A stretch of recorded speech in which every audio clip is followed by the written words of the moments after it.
在这个时候，你说普京有恃无恐，恐怕有点过了。但普京成了一个香饽饽，谁都要来求着他，真的是毫不为过。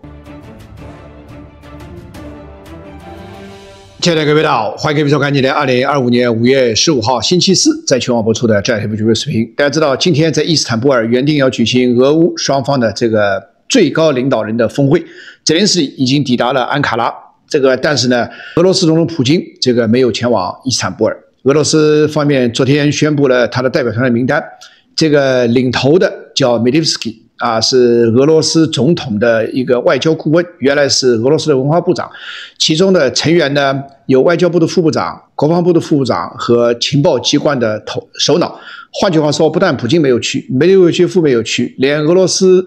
在世界各国跑的俄罗斯的外交部长拉夫罗夫都没有去。反观在乌克兰方面呢，不但是泽连斯基亲自抵达安卡拉，泽连斯基幸亏还留了一个后手他说如果普京不去，那我就不会从安卡拉前往伊斯坦布尔。同时呢，泽连斯基方面，他的代表团成员是外交部部长、国防部部长和情报部门的头。换言之，乌克兰方面出动的从总统到下面的全都是正的部长正的总统。而俄罗斯方面出的都是国防部和外交部的，全部都是副部长，同时领头的只是一个总统的外交顾问，所以层级完全不对。那么在这种情况下，刚才我说泽连斯基已经说了，普京不去，那我就留在安卡拉，我不会前往伊斯坦布尔。那么同时呢，美国总统特朗普也表示，他说我也不会去伊斯坦布尔。换言之呢，特朗普和普京从严格的意义上来说都玩了一把泽连斯基。小泽真是可怜我一会儿会讲，小泽的可怜其实是有原因的，既有他的无奈，同时也有他被各方所绑架的因素在里面。但与此同时呢，特朗普自己不去，他宣布，他说他的美国的国务卿卢比奥和他的中东问题的特使 Steve Witkoff 将在星期五，就是明天前往伊斯坦布尔。那么今天首先我录制节目的是北京时间下午的2点40分，我们跟伊斯坦布尔的时差是差5个小时。换言之，现在是伊斯坦布尔的上午9点40分。按理说，如果要举行的话，那么谈判应该要展开了。现在当然到目前为止，我们不知道在伊斯坦布尔发生什么，无非是2种可能：一种是根本就没有谈判，另外一种可能呢，只是下面低层次的谈判。但即便是低层次的谈判，理论上也不对等。因为俄罗斯方面，外交部是副部长，国防部是副部长，而乌克兰方面出动的是外交部的正部长、国防部的正部长，所以两边无论如何，如果要举行的话，都是一个不对等的。那么，要么是见不对等的见，要么是干脆不见。但是呢，不见就一拍两散，双方理论上都各自到伊斯坦布尔或者到安卡拉白跑了一趟。所以未来几个小时，大概我们可以知道俄乌在伊斯坦布尔有没有举行会谈，然后如果举行会谈的话，我们大概才可以知道他们谈的哪些话题推进到什么程度，或者在哪些地方遇到障碍，下一步会怎么走。同时美国方面卢比奥和斯蒂科夫如果明天到达伊斯坦布尔的话，那显然是今天不可能参加三方会谈的。本来最好的设想，大家是想，普京也去，泽连斯基也去，特朗普也去，那么顺利的实现三方会谈。我一会儿讲，现在看起来这个显然是理想化的色彩，从逻辑上也不通，怎么可能第一次接触就3个巨头接触呢？巨头们肯定是要到后面才接触的，更何况从目前情况来看，3巨头或者2巨头，普京和泽连斯基如果要见面的话，也是往很厚很厚的地方谈。那么我们先说明天，卢比奥和 Steve Witkoff 如果到了伊斯坦布尔见谁呢？最多就是分别见乌克兰和俄罗斯的代表团的成员，分别说不定只见乌克兰不见俄罗斯都大有可能，三方共同举行，即便是卢比奥和 Witkoff 在场都没有这可能。好，这是大概基本的情况那么下面第二部分来跟大家谈一下，到底是什么原因导致普京不去，以及下一步到底会如何走。普京到底什么不去？为什么不去？我想我们分2个层面说，一个客观原因，一个主观原因。从客观原因说，我们民间经常说，用脚趾头都可以想到的，普京怎么可能去呢？第一，普京显然在目前这个阶段他是没有停战的意图的因为现在各方都在求着他停战，所以既然这样的话，普京某种程度又回到了这个3年之前俄乌战争爆发之前的一个状态，就是所有的一切尽在他的掌握之中，他反倒某种程度成了一个香饽饽。普京，而且更何况他想拿到的没有拿到，他如果此时此刻只是拿到了几个州，拿到了一些土地，我想这是可能是普京3年之前发动战争的最低的底线。而一旦他停战，所有的西方将继续对对乌克兰表示支持，那么俄罗斯的衰败的进程必然将加快，必然将加大。所以此时此刻，普京不可能从香饽饽的角度，还是各方面的角度不可能。这刚才从主观的角度，从客观的角度，大家也是用脚趾头闭着眼睛都可以想。其实任何的谈判在第一次，更何况俄乌真的是处女谈判。战争爆发以来第一次谈判，怎么可能是由2个最高领导人来谈？所以各方显然都是天真过度。那么至于泽连斯基为什么也会天真过度呢？泽连斯基真的是出于无奈，因为这个事儿是俄乌双方的谈判是在星期天，就4天之前由普京提出的。昨天我在节目当中跟大家透露说，泽连斯基刚听了这个建议的时候是反对的。他说：“普京，你必须要先拿出1个月的这个30天的这个有效停火。”同意你才可以，结果据说是特朗普亲自给他打电话才把他给说服了。所以现在的很多的问题，与其说是在泽连斯基身上，还不如说在特朗普身上。特朗普到底是对普京还抱有过多的天真的态度，还是他本来就跟普京是一伙的？这个大家作为一个开放的命题，大家继续思考了。所以现在人家说这个解铃还须系铃人，现在这个系铃人跟解铃人是不一样的。系铃人当然是普京，但解铃人理应是特朗普。特朗普的屁股坐在哪儿，他就将使这个整个的局面向哪方面去倾斜。比如说，特朗普现在如果屁股是坐在泽连斯基那边的，这当然理论上是不可能了。那局面很快，普京就会向着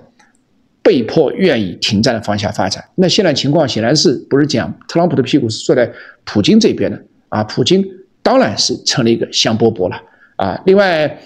欧盟的态度怎么样呢？大家知道，最近德国的新的总理弗里迪希梅尔茨上台了，然后呢，德国、英国、法国的领导人这个上星期集体去了一趟基辅，说服了泽连斯基要来进行和平谈判等等。当星期天普京提出这个俄乌双方直接对话的议题之后呢，为了向泽连斯基施压，同时也为了向普京施压，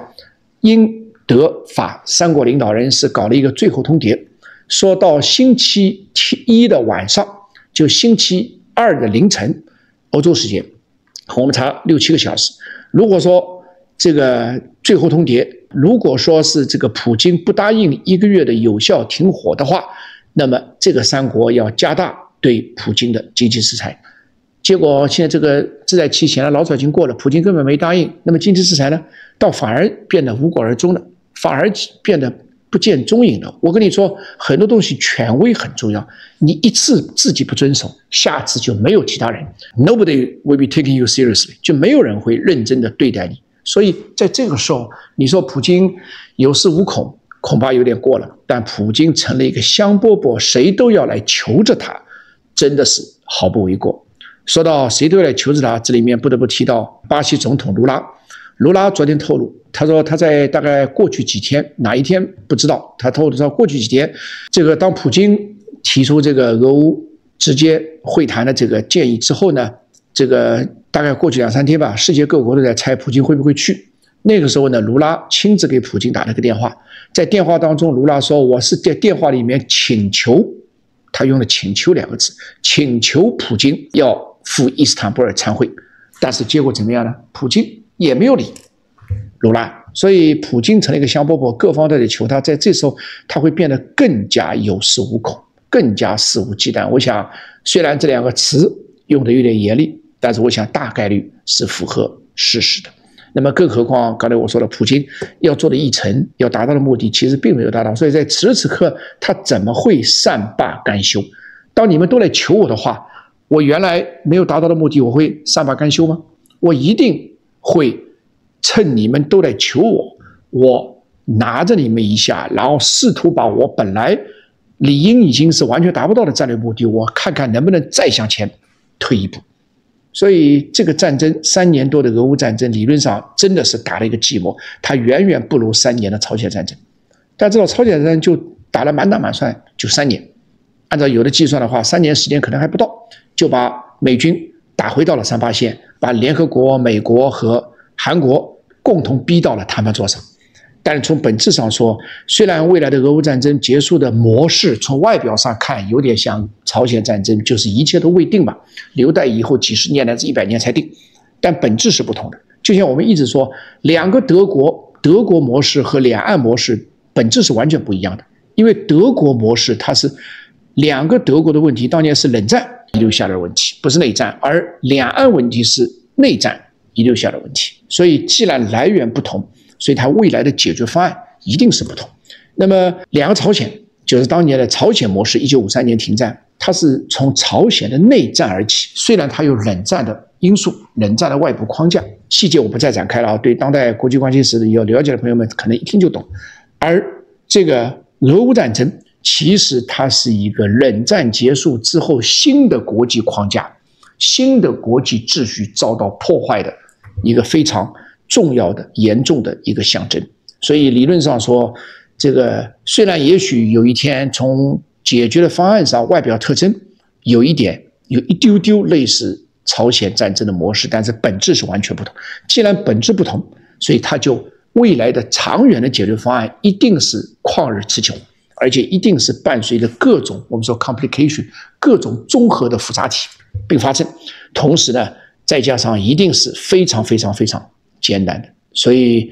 朝鲜战争、朝鲜模式已经难以解决，更何况未来的俄乌战争。两岸问题之所以难解，就因为它跟两德关系本质上、来源上完全不同。而且俄乌战争未来会向哪一个方向发展，会解决成一个什么去发展，对于未来本世纪中叶到下半叶人们处理国际问题是会有一种非常重要、微妙，但是非常因为叫 significant 非常至关重要的一些暗示乃至警示作用。细节我就不再展开了，朋友们可以去品啊。由于时间关系，很多东西我们不一定讲得开啊，当然还有别的原因啊，朋友们可以去品，你品，你再仔细品。所以泽连斯基出于无奈，当然泽连斯基目前这个处境我们是同情他的啊，因为从2月份他跟特朗普和万斯在椭圆形办公室闹了口角，进行唇枪舌战以后，恶骂之后，几乎他是全方位的倒向了美国。美国让我干什么我就干什么，因为他撑不下去了。他清楚知道美国目前不站在这一边，而只要美国不站在他这一边，欧盟最后也不肯硬起来。这就是为什么泽连斯基虽然还保留了最后一丝尊严，到了安卡拉说如果普京不去，那我不会从安卡拉飞往伊斯坦布尔。但你只要到了安卡拉，就说明了你的诚意，就说明你在无奈之下这个无条件愿意停火的一种诚意。所以今天有朋友问我，黄金现在跌得很厉害，俄乌战争会不会马上结束？我的回答是，恐怕还不会马上，因为普京现在依然在跟全世界在兜圈子。当然，着眼于未来的这个3到6个月啊，甚至未来1到2个月，情况会不会出现缓转？我认为非常取决于最近2到3个星期的幕后的战略决策。当然，这里面相当部分取决于今天在伊斯坦布尔，即便是下一层的会谈会不会举行。如果举行的话，触及到什么程度，是有所突破还是完全失败。所有的这些大家可以等待明天我的视频节目。那么可能明天呢，我们香港全国中心也会向全球全网公布我们一份最新的一份研究报告啊，主题就叫中美贸易战之下的中国企业转型之路，大家可以敬请期待。好，非常感谢各位关注，明天同时间我们再见，谢谢大家。